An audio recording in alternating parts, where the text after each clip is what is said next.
Gather equipment. Check the medication order against the original physician's order according to agency policy.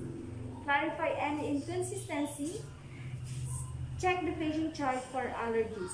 Note the action special nursing consideration, safe dose ranges, purpose of administration, and adverse effect of the medication to be administered. Consider the appropriateness of the medication for the patient. Perform hand hygiene.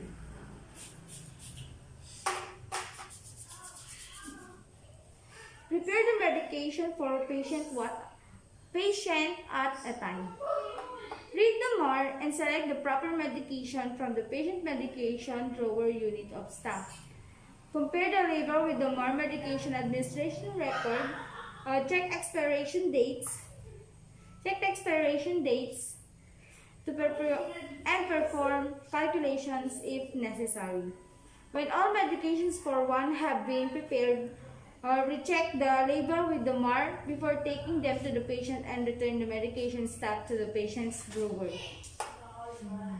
And then transfer the medication to the patient's bedside carefully and keep the medication in the sight of all times. Ensure the patient receives the medication at the correct time. So, identify the patient. The patient should be identified using two methods. Compare information with the MAR. Check the name on the patient identification band. If the patient cannot identify him or herself, verify the patient's identification to the significant others. Complete necessary assessment before administering medication.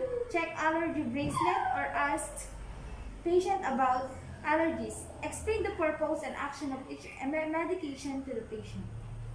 Ma'am, do you have allergies? So no. Perform hand hygiene and put on gloves.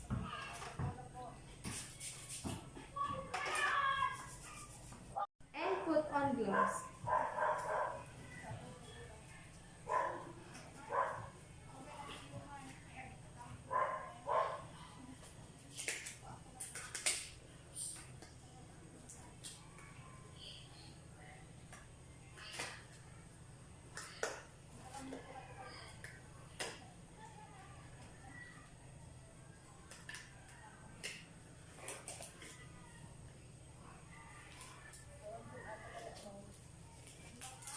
Assess the patient's skin where patch is to be placed. Looking for any signs of irritation or breakdown, sites should be clean and dry and free of hair. Rotate the application sites per doctor's order. Remove any old transdermal patches from the patient's skin. Cut into half or fold patch in half with adhesive sides sticking together and discard according to hospital policy. Gently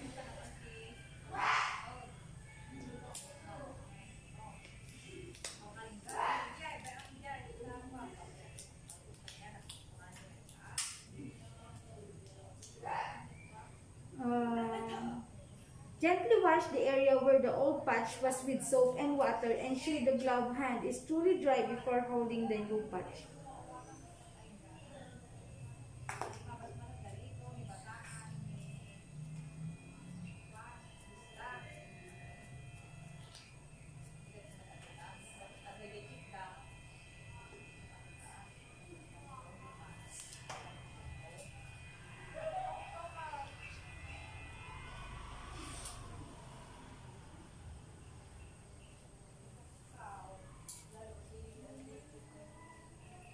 Remove the patch, its protective covering. Write your initials and the date and type of administration on the label side of the patch. Remove the covering of the patch without touching the medication surface. Apply the patch to the patient's skin. Use the palm of your hand to press firmly for about 10 seconds and do not massage.